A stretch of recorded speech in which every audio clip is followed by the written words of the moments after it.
आज 13 April 2023 সেঙ্গেলে press বিজ্ঞপ্তির মাধ্যমে আমরা জানাতে চাই যে আগামী পশ্চিমবঙ্গের সরকার দ্বারা যে আদিবাসী উপর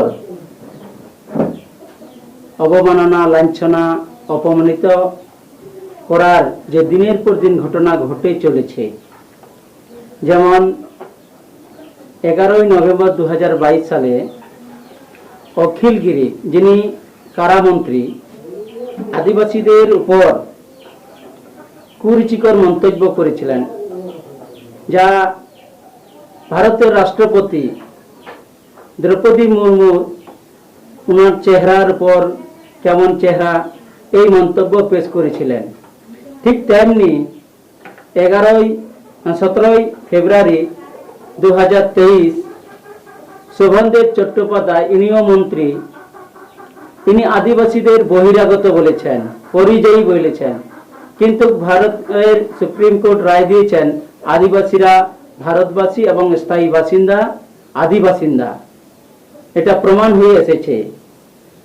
আবার 29-30 মার্চ 2023 কলকাতায় ধর্ণা মঞ্চ থেকে আমাদের মাননীয় মুখ্যমন্ত্রী উনিও আদিবাসীর বিরুদ্ধে একটা মন্তব্য করেছেন, যেটা আদিবাসীরা মাতাল এবং বিভিন্ন জায়গায় সরকারি সম্পত্তি নষ্ট করছে, এটা আমরা শুনেছি। এবং রিসেন্ট গত 7 এপ্রিল 2023 সদ্য ঘটে যাওয়া উত্তরবঙ্গে বালুরঘাট জেলার তপন ব্লকে আদিবাসী মহিলার উপর দণ্ডি খাটিয়ে, অর্থাৎ পেট দাবড়ি দিয়ে 1 কিলোমিটার রাস্তা তাদেরকে পেট দাবড়ি দিয়ে তাদেরকে শাস্তি দিয়ে হয়েছে। আর সেই শাস্তিতে ওনারা বলছেন ওনারা টিএমসি ছিল, বিজেপিতে গেছে এবং বিজেপি থেকে ফের আবার টিএমসি আনার জন্য সেই পেট দাবড়ি, এটা খুবই অন্যায়, এটা বর্বরতা। এইভাবে আদিবাসীর উপর খুব অন্যায় অত্যাচার চলছে।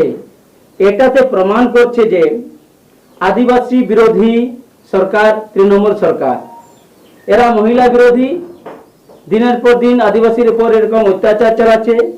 যে সরকার নিজেকে মা মাটি মানুষ বলে দাবি করে, আদিবাসী দরদি হিসাবে চিহ্নিত করে, যে আমি মমতা বলেন যে আমি আদিবাসী অনেক কাজ করেছি, অনেক কাজ করছি, কিন্তু এখানে দেখা যাচ্ছে পুরো আদিবাসীর উপর বিভিন্নভাবে অত্যাচার, নির্যাতন এবং শোষণ চলছে। এদিকে দেখা যাচ্ছে উত্তরবঙ্গ, উত্তর দিনাজপুরে আদিবাসী চা বাগানে কাজ করত, এক কোম্পানি কাজ করত, সেই কোম্পানি বিক্রি করে এক দালালের হাতে দিয়ে গেলেন।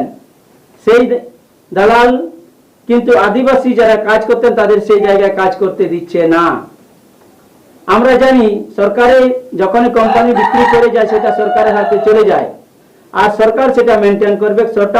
সরকার সেই জায়গার মানুষজনকে কাজে লাগিয়ে তাদেরকে রুজি রোজগারের উপায় করেন, কিন্তু সেখানেও অত্যাচার চলছে। এবং যারা ওনাদের সঙ্গে দেখা করতেছে, যে শ্রমিকগুলো সেখানে আছেন, তাদের সঙ্গে যে মানুষে দেখা করতে যাচ্ছেন, সেখানে ওনাদের উপর লোকাল পুলিশ প্রশাসন অত্যাচার করছে। এটা অন্যায় এবং খুব কষ্টকর আদিবাসীর ক্ষেত্রে। তাই আমরা আদিবাসী সেঙ্গেল অভিযানের পক্ষ থেকে এই সরকারের আদিবাসী বিরোধী কর্মকাণ্ডের জন্য বিরোধিতা করছি।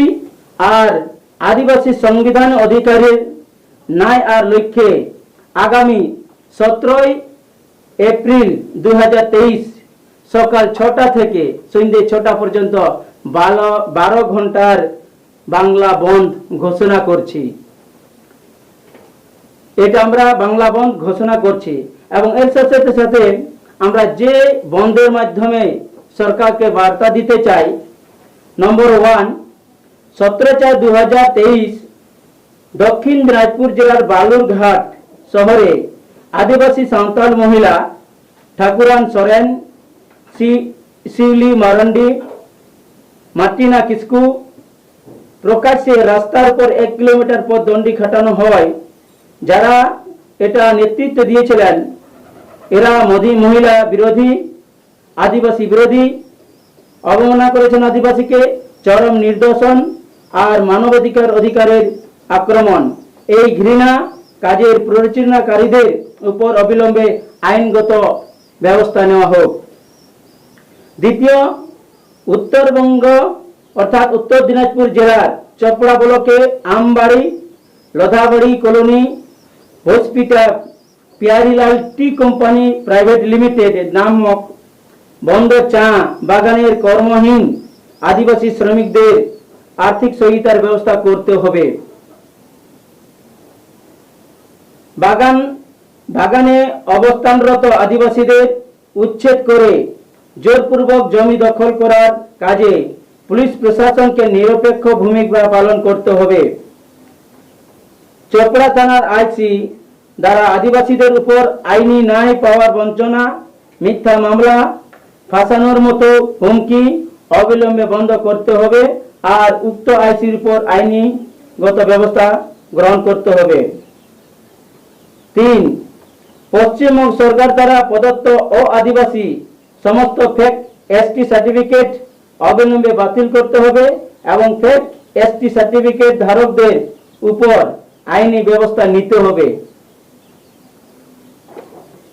কুর্মী মাহাতোদের এসটি সূচিতে সামিলের চক্রান্ত, প্রকৃত আদিবাসীদের জীবন হত্যা করা, এটা বন্ধ করতে হবে। 4, সাঁওতালি শিক্ষা ব্যবস্থায় সঠিক পরিকাঠামো গঠন করে সাঁওতালি পঠন পাঠন চালু করতে হবে।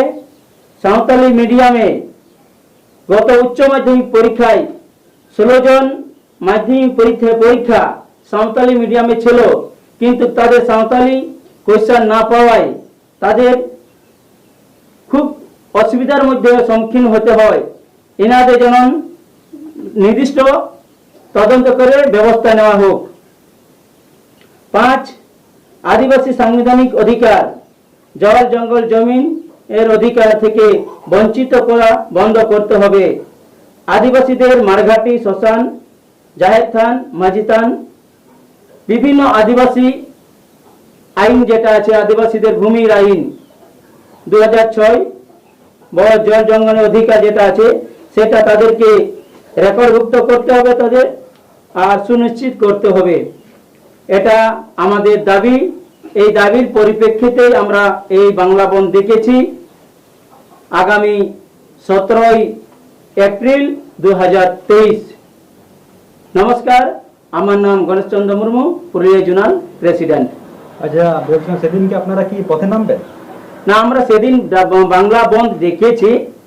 বাংলা বন্ধ অন্যান্য রাজনৈতিক দল সামাজিক হিসেবে যেমন আন্দোলন করেন ঠিক আমরা সেইভাবেই, কিন্তু পুরা জোর কদমে সেই বাংলা বন্ধকে সফল করার জন্য আমরা চেষ্টা করছি এবং এর মাধ্যমে বিভিন্ন রাজনৈতিক সংগঠনের কাছে আমরা আহ্বান জানাচ্ছি যে এই যে বর্বরতা আদিবাসীর উপর, মহিলার উপর যে চলছে, সমস্ত যেমন এটার বিরুদ্ধে আমাদেরকে সহযোগিতার জন্য আহ্বান করছি এবং তাদের কাছ থেকে সহযোগিতা চাইছি।